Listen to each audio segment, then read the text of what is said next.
Hello everyone, it's Seth, probably better known as Saffron Olive, and it's time for another edition of Against the Odds. So last week we didn't have an Against the Odds poll, and that's because we are exploring a rules change that just happened in Magic, coming to the paper world this weekend when Ixalan releases, already out on Magic Online, and that is the banishing of the planeswalker uniqueness rule, and instead, all planeswalkers throughout Magic's history have been errata to be legendary, which means you can have more than one of the same planeswalker on the battlefield at the same time. So, this week, we're playing a deck that I'm calling Liliana Tribal. Basically, every Liliana, well, not quite every, not the planeswalker deck one, but pretty much all the Lilianas across Magic's history together in one package, seeing if Lilianas, with their powers combined, are good enough to compete in Modern. So, a quick reminder before we break down Liliana Tribal for Modern. If you enjoy this deck and you enjoy Against the Odds in general, it would be spectacular of you if you could take a quick second, click that subscribe button down in the corner of your screen.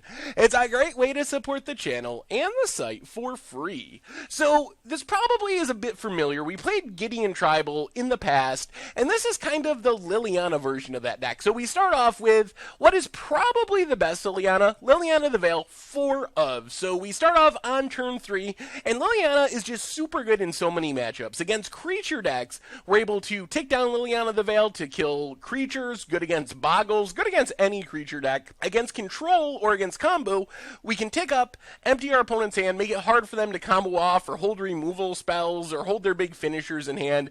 And then if we ever get to 6, which isn't that unachievable, we get to ultimate and basically destroy half of our opponent's permanents, which is usually enough to win the game. So that's Liliana number 1. Liliana number 2, we have Liliana the Last Hope, another 3-mana Liliana, and this is where you can really see the impact of the rules change. So in the past, you could only have one Liliana on the battlefield, period, but now, since Planeswalkers are all legendary, we can have Liliana the Veil and Liliana the Last Hope. So Liliana the Last Hope actually works pretty well with Liliana the Veil. It shoots down small creatures, which then makes the Edict effect of Liliana the Veil even better, so we can kill big creatures. Also, Liliana can take down, generate advantage, and again, the ultimate is super game winning. It takes a couple turns, but we just get a huge horde of zombies that keep coming and coming and coming, and we're able to win the game with the zombies eventually. So that's Liliana number 2. Liliana number 3 is kind of the forgotten Liliana, Liliana of Dark Realms. So Liliana of Dark Realms, might be considered the worst of the Lilianas, but it actually does a couple of sweet things in the deck. So first off, we can +1 to grab a swamp out of our deck, which not only generates card advantage, make sure we are hitting all of our land drops, but it also is sneaky synergistic with Liliana of the Veil. So let's say we have one card in our hand, but it's a card we want to keep, a removal spell, or a 5-mana Liliana, or something like that. Instead of having to discard that to plus Liliana, we can use Liliana of Dark Realms to tutor up a swamp, and then discard the swamp to Liliana the Veil, and use that swamp as like a buffer so we can hold our good cards in hand. Liliana of the Dark Realms also can kill things. Unfortunately, if we use the -3 ability the turn she comes into play, she dies because she only has 3 loyalty. But it does kill a lot of stuff. We have a ton of swamps in our deck, Urborg to make sure all of our non-swamps are swamps. So it is a good removal spell. Also gives us a way to close out the game a little bit faster. Once we get to the late game, we don't have a ton of creatures, but we do have a few. So if we keep the board clear with our Liliana the Veils, Liliana the Last Hopes, then we can -3 our Liliana of Dark Realms on one of our creatures and hit for like 10 damage, just a huge chunk of damage thanks to the +X ability. Liliana number 4 is Liliana's Death Majesty, which is kind of our grindy Liliana. So we can +1 to make zombies to chump with to protect all of our other Lilianas. And remember, with the rule change, we can potentially have all of these Lilianas on the battlefield at the same time. The zombie also is a good target for Liliana of Dark Realms to pump up. We also can just -3 to reanimate stuff, which is actually pretty helpful in this deck. We don't have a ton of creatures, but the creatures we do have are really good if they can keep coming back from the graveyard. And then finally, OG Liliana Vest, the original Liliana.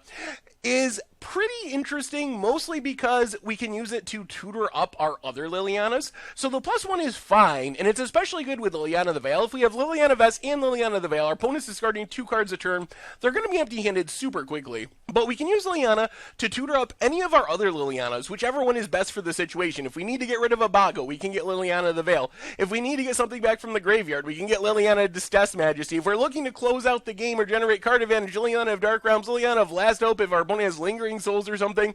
So we can tutor out whatever Liliana is best. Plus we can tutor out sideboard cards, some 1-ofs we have in the main deck.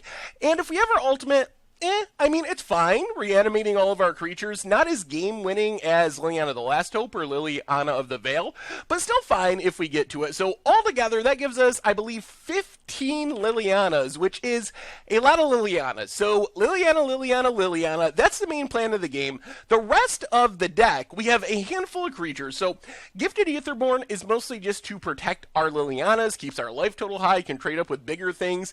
Fulminator Mage, 1-of in the main deck. We also have more in the sideboard, super sweet with our Lilianas. So we can win games just by Fulminator Mage, blow up a land, get it back with Liliana the Last Hope, blow up a land, get it back with Liliana's Distress Majesty, blow up a land, get it back again with Liliana Last Hope, blow up a land. We can just kind of mana screw our opponent right out of the game.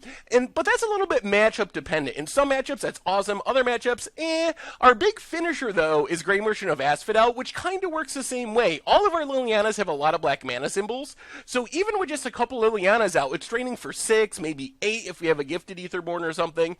And then once Grey Merchant dies, we just get it back with Liliana. We can tutor up with Liliana Vess. So just grind our opponent out of the game directly with Grey Merchant value. So it's a really great finisher for the deck. If we need to, we can even kill it with our own Liliana the Veil to get it back with our other Lilianas to keep the drain train running.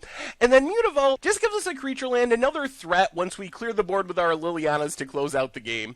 As far as the spells, Fatal Push for early game removal, Damnation to sweep away the board, Thoughtseize and Inquisition give us ways to interact on turn 1, kind of protect our Lilianas. Sign of Blood and Relic of Progenitus, just 1-ofs. Sign of Blood just generates some card advantage. Relic gives us a main deck graveyard hate spell, which is actually pretty sweet with Liliana Vess, although it's a bit slow. Occasionally, we can just tutor it up with Liliana Vess, wipe away our Storm opponent's graveyard, for example, and use that to win the game. The rest of the mana base, we talked about Mutavault being our creature land. Untadek, the Cloud Keeper, is interesting. We can turn it into a swamp with Urborg, which is really key for our deck to make Mutavault and Untadek into swamps, so they make black mana. Also taps for 2 mana to cast legendary spells, which means we can use it to play our 4 mana Lilianas on turn 3, our 5 mana Lilianas on turn 4. So just kind of this weird mono black ramp that doesn't cost us a spell slot because it's in the land base. The fetch lands are mostly for Fatal Push, so we can kill Thought-Knot Seers and bigger things, and then a bunch of swamps. As far as the sideboard, more Fulminators, so in matchups where it's good, we can just go full out Fulminator, Reanimation, grind fest with Liliana's. Surgical to deal with graveyard decks, also Tron pieces that we blow up with Fulminator Mage. Since we have so much discard, it's actually pretty sweet to be able to make our opponent discard a key combo piece like Ad Nauseam, then Surgical it. More relics for general graveyard hate. Ratchet Bomb and Pithy Needle super key because they let us deal with non-creature permanents, which is the weakness of this deck. Like, we can't deal very easily with the Rack or Lantern control pieces because black just doesn't have good ways of dealing with artifacts or enchantments. So Ratchet Bomb is kind of our hedge there. Pithy Needle can stop planeswalkers, can stop Oblivion Stones. Bantu's Last Reckoning gives us another slightly cheaper Wrath, so if we run into aggressive creature decks like Affinity, it's a way we can sweep the board a little bit earlier. Yes, we don't untap, but if we have a bunch of planeswalkers out, that's fine. And then Collective Brutality just does the double trouble thing. We can use it as a duress, we can use it to kill early game creatures, so relevant in a lot of matchups.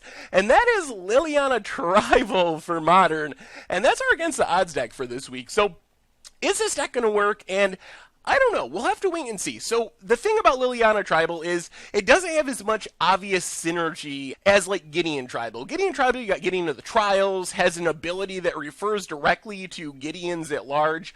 Liliana doesn't have that. Instead, we have these more looser synergies where our Lilianas do work really well together, but they don't necessarily say, oh, if you have more Lilianas, something sweet happens. So the synergy is a little bit different, a little bit looser than the Gideon deck, but there's a lot of power here. The planeswalker curve is super strong. We have the most good 3-mana planeswalkers out of any planeswalker tribe in all of Magic. Like Liliana the Last Hope and Liliana the Veil are super, super key to this deck. They help each other very well. They come down early.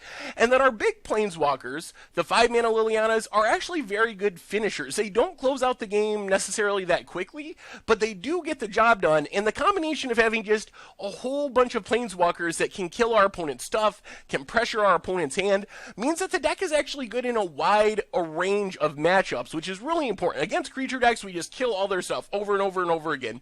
Against controller combo decks, we have a lot of Lilianas that can pressure our opponent's hand. Liliana the Veil, Old Guard, Liliana Vest. Then we also have the normal discard and removal spells. So I think there's a lot of stuff this deck has going for it. It looks a little weird, but I think it's going to be pretty fun, and it might be pretty competitive as well. So anyway, that's our Against the Odds deck for this week. Liliana Tribal for Modern. Thank you very much for watching. I hope you enjoyed the gameplay videos, and I will talk to you soon. Thanks for watching the video. If you enjoyed it, take a second and click that like button down below. It's a great way to help support the channel for free. And you can find the next video in the playlist right here.